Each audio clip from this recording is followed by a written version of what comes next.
Ladies and gentlemen of the jury, it is October 2nd, 2013, and this is the KNKL Show, episode 101, part 2, continued.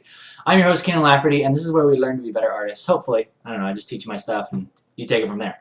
Today we're going to be jumping right back into Tristania, what we were working on yesterday's show. For those of you who haven't seen it, go check it out on YouTube. We're going to be continuing our drawing here. I've got it all mashed out, and we're going to be working with Kala today. But much to the demand of all the viewers, they ask that I time-lapse my progress between days. So I'm going to catch you up from where we were yesterday to where we are now, and I'm going to be talking about my process going through this. So let's go ahead and get started, because we got about, I don't know, maybe, I think there might actually be like 10 minutes of this stuff, and I might fast forward, you know, the stupid stuff that you don't really need to care about. Okay, so let's go ahead and get right into it. So you'll notice a big thing that I'm going to be doing here is I'm going to be working with Tristana's feet a lot, because I was trying to really like get this thing. So I was like, okay, well, she's got this giant cannon on the side of her, right? And it's like, how much does this thing weigh? It probably weighs like twice as much as she does. So I was trying to like displace her body, like get her feet in a way where she could like absorb the shock of actually shooting the thing. And I don't know, maybe I was reading way too much into it, but I like that stuff, right? I like to make it seem authentic. And I like to have action in my characters, and I like to have their feet in ways that they're not just like standing there like normal, right? And that little drawing up in the corner was my little go-to thing. I kept comparing it to that. But a lot of challenges kind of set in once you start trying to figure out like the perspective and all that stuff of the boots, and you know, just like exactly what's happening with these legs. So a couple things. Oh, right there, I was playing around with the idea of like, okay, what if she had like this big hand, right? Because currently in her model, she has this giant gauntlet, and I kind of like that. And I tried to put it on this arm over here, but it just didn't. I don't know. It just didn't work because it looked really weird to slap that fat shape like over top of like that skinny arm. And I thought her arms looked really cute, so I was like, okay, well, maybe there's a way that I can just have that glove on one hand, right? Because that's the one that kind of grips the cannon. And maybe it's like animatronic or something, right? It has like some yordle technology that allows you to grip the cannon, right? And then the other hand, right, should be, you know, free, just has a little glove on it because that's her firing arm. And another thing that I did with the gun was I took the little insignia. Thing that's on the side, and I kind of turned it into like a little handguard, right? Because you imagine this thing like blasting out cannonballs. Probably has like a lot of like, you know, like embers and stuff that like could come and send your hand, so it's like a little blast guard, right? It's kind of cute. And it's functional, so it's a cool design and it's functional for our good friend Tristana. Another thing that I was trying to do was, originally I was thinking about just keeping the, like her fatigues sleeveless, because again, I like the way that her arm looked, but I don't know, I just think that there's something really, I don't know, I kind of wanted to make it look a little bit more army-like, because she's supposed to be part of this Yordle army. And the bullets over the shoulder, over the bare shoulder, it kind of made it look kind of Rambo-ish. And I thought that, you know, for her normal skin, we're going to want to like draw in an actual sleeve, or at least part of a sleeve. I think I actually drew a full sleeve on, and then I rolled it up, and then I really like that one. But we'll get to that in just a second. You'll see me do that. Yeah, it was basically, I think the thing that I'm doing here is I'm comparing, yeah, see right here? This is where I drew that sleeve on for the full shirt. And while I did like that, I also liked the way that her arm looked without it. So I was like, okay, maybe I can get the best of both worlds, and I'll just roll up the sleeve. So you'll see me do that right here. Or maybe not. I was like, okay, bare arm, sleeve. Okay, let's go halfway. Roll up sleeve. And that was the winner. That was the winner. Yes. People are asking, is this the official rework? No. However, I do need to talk to you guys about something really cool. I actually started a thread on League of Legends for this picture here, Poppy. This is kind of what started the whole thing. And because I started a thread, and I was like, who even still remembers this character or even cares about this character? Because I always saw Poppy as like one of the most, like it has the most potential to become a super iconic character in the League of Legends. But in her current visual state, she looks like a demented blue Cabbage Patch Kid, right? So I was like, okay, well, I'm going to redraw this character in like my style and see if I can do it some justice. So I posted this to the forum, and Grumpy Monkey, Josh, aka Josh, the guy that does character redesigns and is in charge of visual updates on League of Legends, he saw that thread and he saw Poppy, and I actually know Josh in real life from when I used to work there with him. So it was really nice to hear from him again. He said, "Oh man, I really like this. I really like this design, and I like what you've done with the ears." And that's kind of something that I've been really trying to do lately. Because while I was working there, I was like, well, these freaking female Yordles, they have like these elf ears. They have like these blue elf ears, and I was like, what's up with that, right? And like this, right? And the guys are like these chipmunks, and they have like cat ears or chipmunk ears, whatever you want to call it, just like animalistic looking ears. So I was like, okay, well, if we want to blend these two races together, maybe we can just, maybe there's like a simple thing. I remember back when we were going to release Lulu,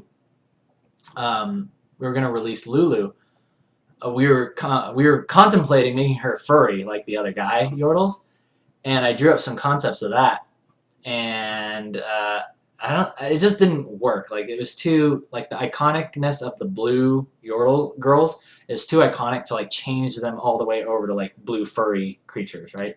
It was a little bit creepy. So yeah, I kind of left it at that for a little while, and in the meantime, I started, see, here I am redrawing the boots over and over and over again. And you'll see there's a point where I just go like, screw it. I just stop the time lapse because it's like, okay, we're really going to just figure this out. I'm going to figure out exactly what I want to do with these feet.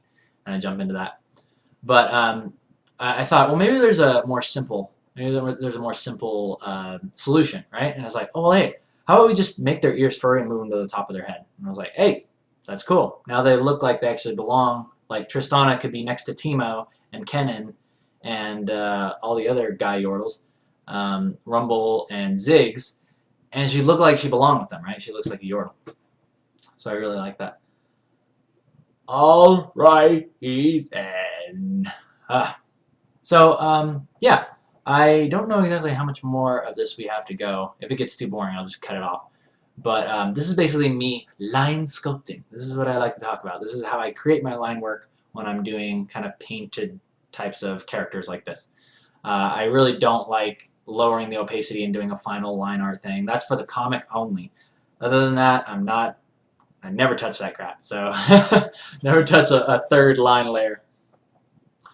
So, okay. I'm going to go ahead and skip ahead just a little bit here. I'm going to skip ahead to the point where I really start reworking her legs so you guys can see what I do, because I was having so much trouble with this, figuring out where her center of gravity was and how I was going to make that happen. Okay, so look. What I do right here is I start a new layer, I make 3 Tristanas, and I just erase their legs. And now, this is a really good thing that I want to encourage you guys to do. Like, if you're having some trouble with a certain part of your character's pose, and you're at this point where you're already starting to detail everything, just duplicate that layer, make them small, and then do a bunch of little renditions, much like this, right? Just quick little renditions, working with shapes, you know, because I believe, like, right there, that's what I end up using. This right here, I loved that. Just the flow of the legs like that. It looks much more, because before, it's kind of like both of her feet were turned in, and it doesn't look like she's very confident, right, with her shot. But this feels a lot more like strong, like she's really stepping forward. So I like that, and I'll end up using that, as you will see in a moment. And I did one more, just trying to figure it out. But it's funny how little subtleties like that will make the biggest difference. So let's go ahead and fast forward to the point where I fix that shoe. It's probably just the next clip. Yeah, okay, so right here. So I actually stopped it and I redrew the entire boot. And one of the reasons why I wanted to redraw the boots was especially just following this army type of thing. Before, she had like these metal plated boots. And while that's cool and everything, I really wanted to make her look like, you know, really play up the fact that she's like an army person, right? So she has the fatigues, she has pants now, as opposed to, I think she has like chainmail before, which is cool, but you know, I'm just going to make it the same color because it was gray chainmail. I'm just going to give her gray pants. And then I wanted her boots to look a little bit more like army officer boots. And I really like that. And then they still have this little knee pad thing or this little protective plate, which can still be metal or something like that. So it gives a little bit of a hint to that. And of course, you got to have the shoelaces on there. And all that good stuff. You guys are saying you dig the pose. I appreciate that. It's good to have some fresh eyes on it because another thing that I want to tell you guys about is whenever I find myself struggling with a part of this picture, I will either take a break for, you know, I'll take a break like I usually do for a half an hour and then I'll come back and look at it. Or if I'm having a lot of trouble with it, I will literally just sleep on it. I'll just sleep through the night, and I'll look at it the next morning, and I'll have fresh eyes, and I'll be able to look at it and see, okay, yeah, these feet just need to be changed, right? The stance needs to be changed. Center of gravity just isn't working, and we just need to work it around a little bit. So yeah, I mean, just understand that if you're struggling with any part of your picture, rest and coming back to things later almost inevitably will just make it work, right? You'll be able to see it, you'll be able to clear your mind, and you'll be able to work with creativity, pure creativity. And that's what we all like. Okay, so the next thing that I'm doing here is I'm actually cleaning up the edges of the lines. This is like one of the final things that I do before I start masking. And there's two reasons why I do this. I clean up the edges only because basically the way that I set up the mask is I select everything around it with the magic wand tool, and then I invert it with the Shift Control I, and then I just fill that, right? So I don't have to go through and manually mask everything. And this works really well. Like, you'll see me do it here in just a second. This works really well when the outside lines are crisp and clean, right? If they're all kind of still sketchy, like if the outside lines were sketchy, like, you know, see in the gun over here, and, you know, there's just parts where it's not clean and crisp, the mask is not going to work as well. So basically right there, what I just did there is I selected everything outside of it, then I inverted it, and then I just filled everything, right? So that saves you the time of basically going like this, right? That saves you the time of having to, let me just get rid of this whole mask. I'll actually demonstrate that because I think that's another big thing. I did do a tutorial on masking, but I'll show you it anyway, right? For those of you checking it out. Okay, so clean outside edges, okay? That's number one. Clean outside edges. You gotta have them nice and clean. So I use the ink brush, for those of you who downloaded my brushes, because it's a full opacity erasure, right? And you don't have to worry about, you know, like little fragments and crap hanging around there. So you do that, then you hit Shift Control I. That inverts it. It implodes the mask upon itself. Then I usually pick like a gray color, and then I hit Fill, which I have on a hotkey. I don't know why I couldn't think of that. Fill, Shift F5 also works, but I have mine set to F4. And then you just choose foreground color, and it automatically fills your character, and everything is just mashed off and ready to go. And that saves you the trouble of doing this instead. Okay, yeah, we're gonna mask. All right, let's get out our masking brush. Let's start masking. Oh yeah, yeah. Oh, oops. Oh, I messed up. I went out the lines. So let's go back and clean that up. Okay, okay, let's continue here. And it just saves you from doing all this. Okay, and I understand that sometimes there's like sketchy types of art or whatever where you have to do manual masks, but I really like doing this for when I'm going to do semi kind of like cleaned up, painted stuff. I don't even know how to describe it. But that just saves so much time when you can just select everything around it, invert it, fill it. Alright, so let's continue with where we were on the time lapse. So once you have that, then I go in and I'll start making all the masks within it. And what's really cool about that is that I set them to clipping masks. And what that does is, let me show you that really quick. So a clipping mask is basically what happens when you see these little arrows, they're pointing down. They're all pointing down to this main layer right here, which is the character mask. Hang on, I'm going to minimize this so you can actually see. There we go. Okay, so see, this is my mask right here. So basically without this mask, nothing exists. And all these other masks that go up to it, right, they're all clipped to the back of it.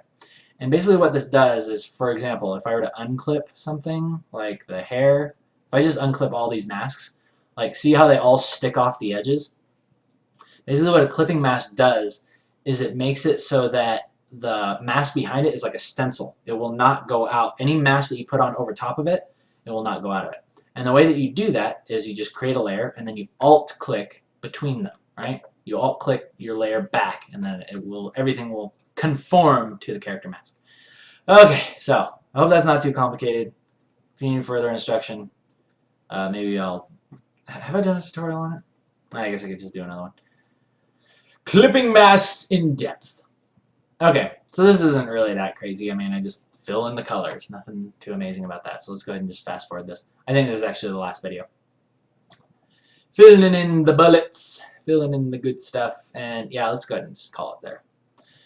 Alright, guys. So, looks like we still have a couple things that we need to mask. That being her goggles, as well as her cannon. I want to hear the cannon. So let's go ahead. Let's go ahead and talk about that. Apparently some of you guys are confused about my instructions. I do apologize. But clipping masks, just look it up. Look up how to do clipping masks and try it for yourself. That's really the best thing I can say to do. Okay, so let's go ahead and take this silver and gold, silver and gold. Let's go ahead and color these goggles silver. So this is what I'm talking about. See how this is on a clipping mask. So basically I can paint as much as I want outside of here, but it will only paint on the mask.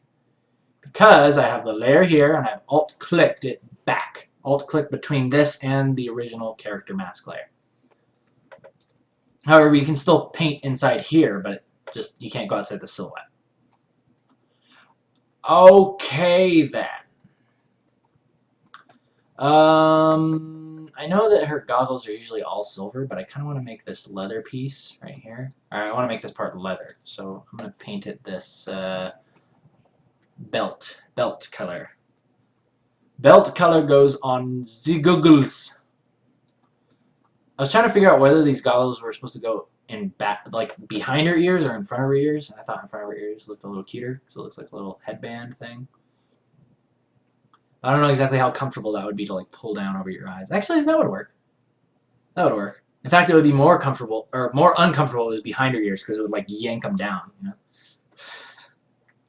So yeah, we like to think about those things here on the KNKL Show. All right, silver, more silver and gold. Silver and gold. Silba. Oh, speaking of Silba, I'm super excited because it's October now, and basically once October starts, it's like the countdown to all things amazing about the year, which is Halloween, Thanksgiving, and Christmas. It's like my favorite part of the year, and now it's starting, you know? Kind of like what I was talking about Thoughtful Thursday, you know, the winters of life. There's things that are enjoyable about the winters, and there's things to look forward to about the winters. And if you don't know what I'm talking about, then you can go away. Alright, so let's do this hand guard thing. Actually, wait, we don't need to do hand guard. One of the biggest things that I like to do is I try to keep my colors fairly simplified, right? So, like say a dark silver will go on the glove, the pants, and the fronts of the shoes. And, you know, it's just like I try not to like mask everything a different color. If certain masks share colors, then I will just, you know, slap those right on down there and use them. Use them for the greater good. It has to do with like layer management, I know, but it helps. So let's go ahead and make a cannon.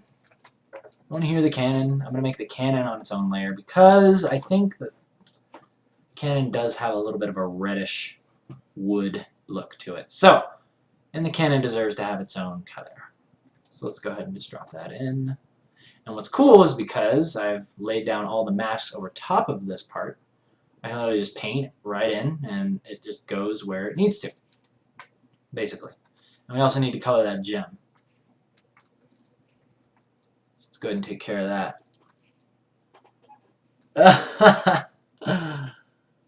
You don't celebrate Halloween in Australia? Wow. I take it back about wanting to go to Australia. Screw that. You guys don't have Halloween? What's the point? Just kidding. Just kidding. I wanted to go to Australia ever since I saw Finding Nemo. I was like, that's awesome. I want to go there. I want to go to Sydney, Australia. See the big opera house or whatever that thing is. The big concert hall? Yeah. Sydney, Australia concert hall. Alright, gem. Let's go ahead and put that red gem in there. It is kind of random, but whatever. The gem works! The gem gets its own thing. Cool! It's like it has a life of its own. Oh, we also need to do goggle lenses. And I would paint them the same color as her skin because they are kind of bluish, but I like to keep the skin on its own layer. So let's go ahead and do this. Silver and gold, silver and gold. And oh, it's just that. It's literally just that. Okay, cool. Now what I'm going to do, guys, is I'm going to start preparing these masks for shading. Something that I like to do with that, when I do that, is I kind of like to just make sure the masks, I tend to make the masks almost like a shadowed version of what they're going to be. Does that make sense? I just make them all kind of a darker color. So I'll show you what I'm talking about. Basically, to explain, like with Poppy, you know, because we're gonna be lighting her, we're gonna be lighting Tristana the same way we've lit Poppy from the top left, and it's gonna be kind of cascading down upon her hair and the rest of her armor and gun and all that stuff. So one way that I found that I like to work a lot is I like to paint light onto things rather than to paint shadow. It just has a way of like I like to think in ways of like adding to it, right, as opposed to subtracting light, right? Add light as opposed to subtract it. Okay, so let's go ahead and darken all this stuff down to the point where we can use it. I'm also thinking about values as well. You know, like with her arm and her glove there, like what's going to be lighter, what's going to be darker. And then what I really liked with Poppy's hair is I kind of made it almost like a super like platinum, I don't know, like blonde, like some of the shadows were a little bit yellowish. I'm thinking about making Tristana's like super, super light blue. So in order to do that, we're going to make her hair just a little bit kind of darker, like this to start. Good, and then we'll paint the color onto there. Let's go ahead and take her skin and make it a little bit darker as well.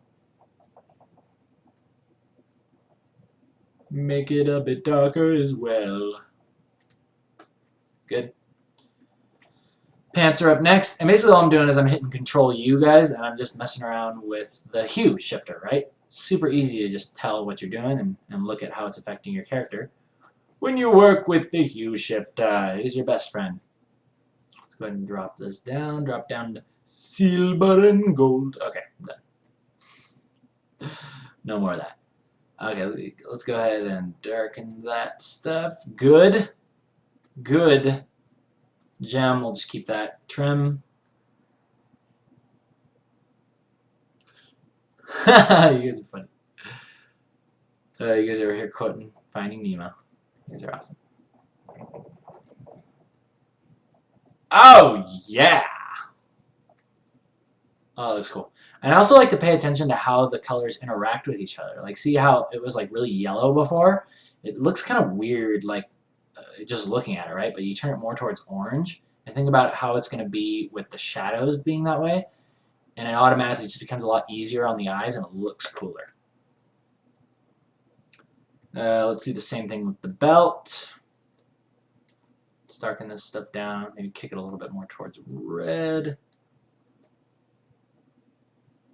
Yes! Bullet. Bullet. I thought of the heavy weapons guy when I wrote that. I don't even know if you can see that layer. It's called Bullet. Bullet. No, you can't even see it. But just know it's called Bullet. Alright, last thing is the suit. Let's drop that down. Let's drop that bad boy down. Excellent! Oh! Totally forgot about the eyes. Sorry guys, we're not quite ready. We're not quite ready. We've been going for 25 minutes. Dang it! I wanted this to be a coloring session, not a masking session. But we'll make it happen. Don't worry. We'll make it happen. I will mask if it's the last thing I do tonight. Or I will color and shade if it's the last. Plus, shading really doesn't take that long anyway. So let's go ahead and drop in the cute whites of her eyes. I always love doing this because I feel like the character really comes to life once you paint in the eyes. I think it's really, really fun. Okay. Okay. Okay. And the teeth. I love those big old teeth. And let's again darken that. So that's ready for color. Color. Tongue. Did I? Okay. Teeth. Eye too. What color are Tristana's eyes? I think they're just like light blue. Oh, they're kind of teal. They're teal.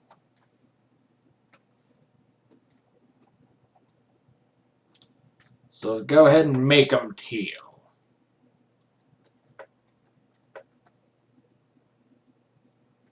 Cool. And the tongue is the last thing. And then, finally, we can get into the color. Jeez. My bad. My bad, okay? But hey, here on the KNKL show, we like to show everything. Everything. Alright, let's paint with all the colors of the wind, and let's color like the wind.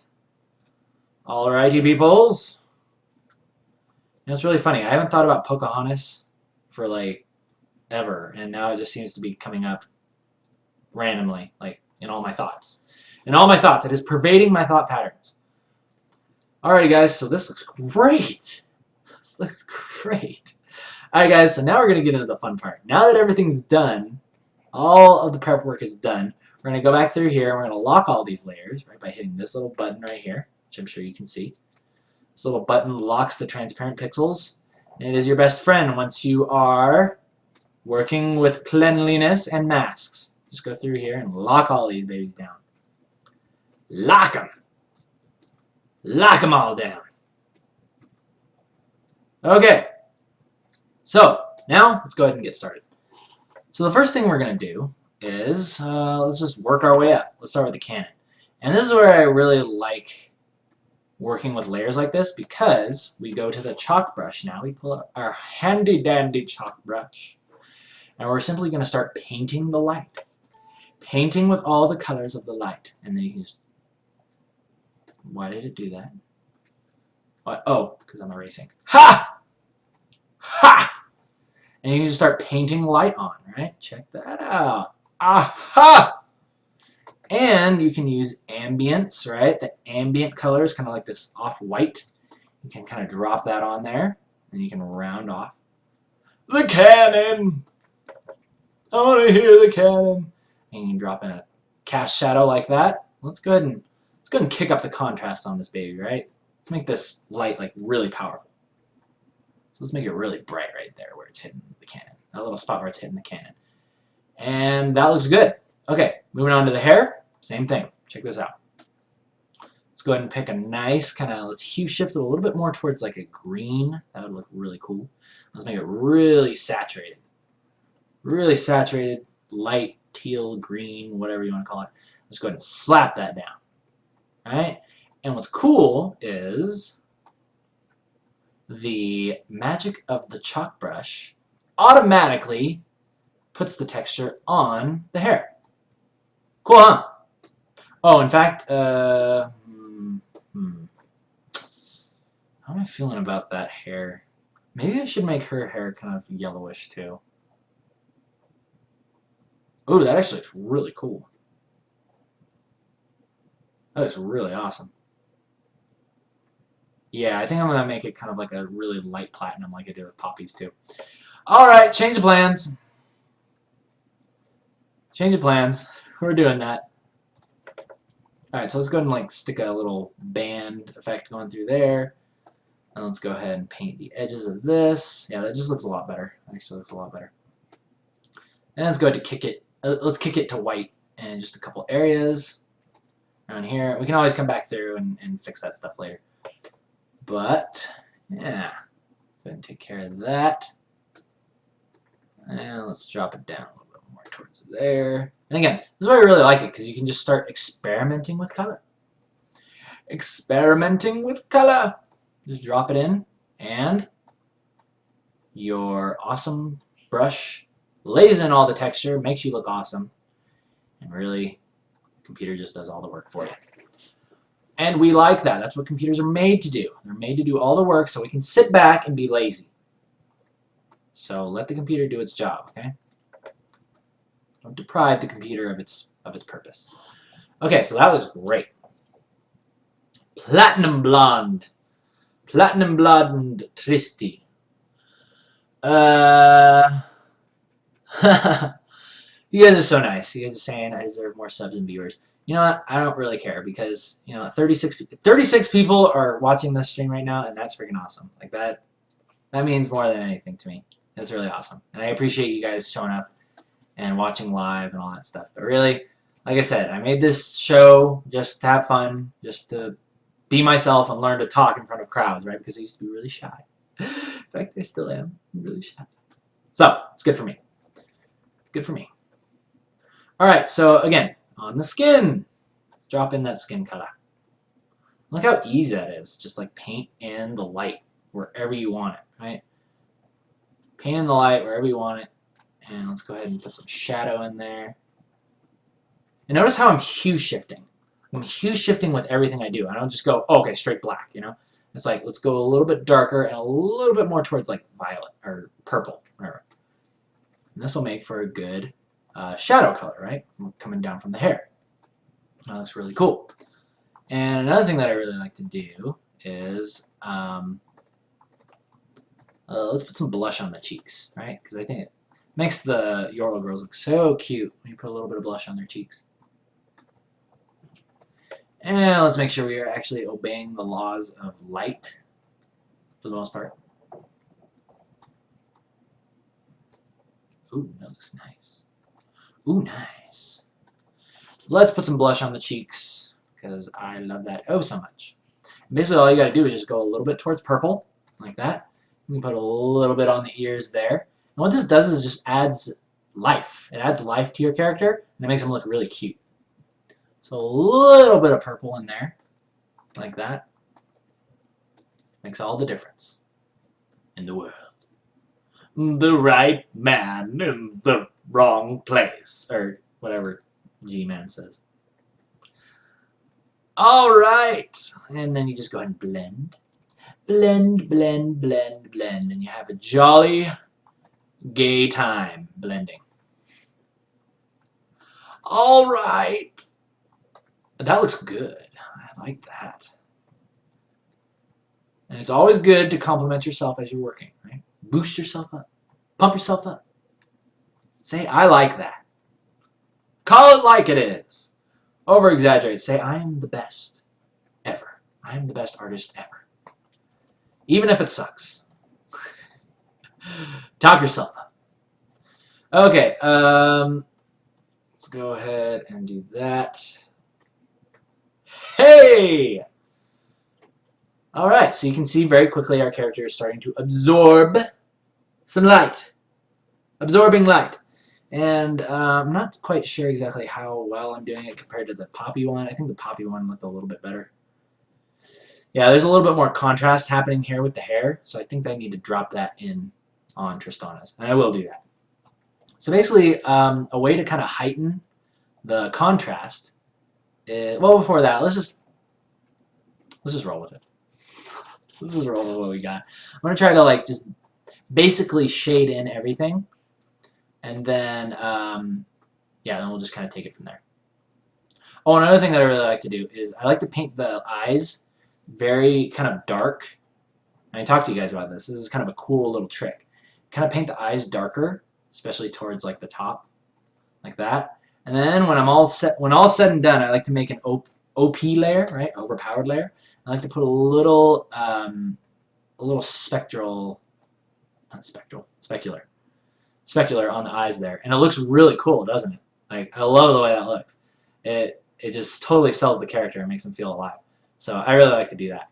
And I highly recommend you do that too. And it looks really cool with the darker color behind it because the values of the specular pop off and make it look oh so nice. So anyway, let's continue here. Let's move on up.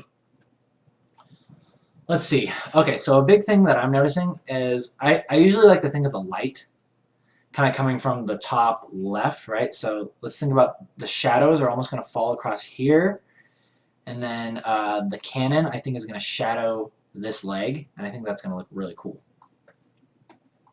So So basically what we're going to get on these pants as far as light is concerned is just a little bit of reflected light on the edges here, and then probably just a tiny little hint of light just hitting the edge of the pants right there.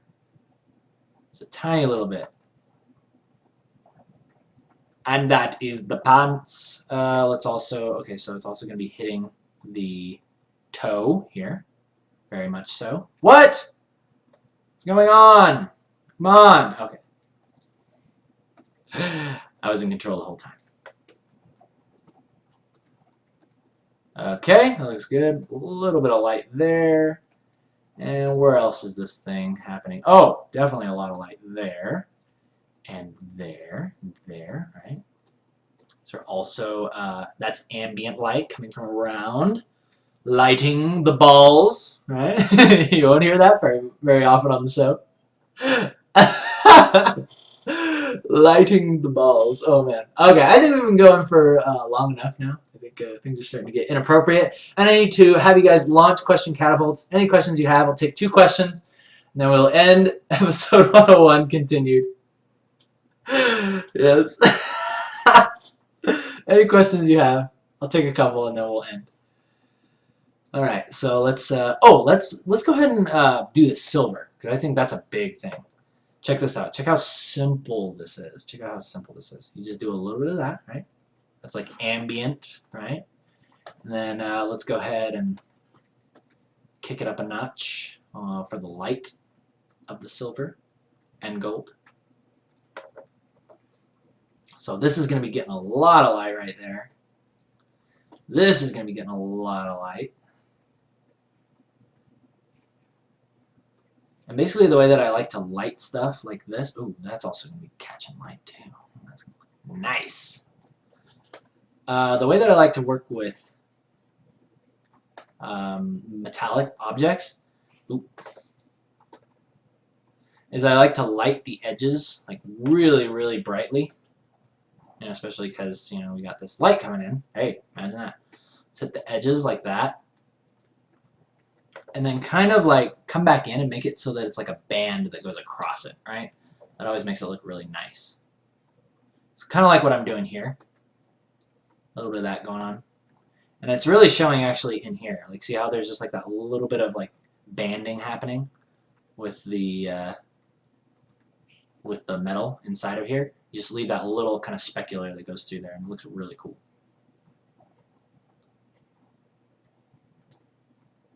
And again, I usually like to think of it this way. It's kind of like, it's all about the contrast between the light part and the dark part, right? So this is what makes it look metallic, right? Before it was kind of like, yeah, maybe. But now it's like, whoa, shiny, shiny things. In fact, I might actually just darken this whole thing.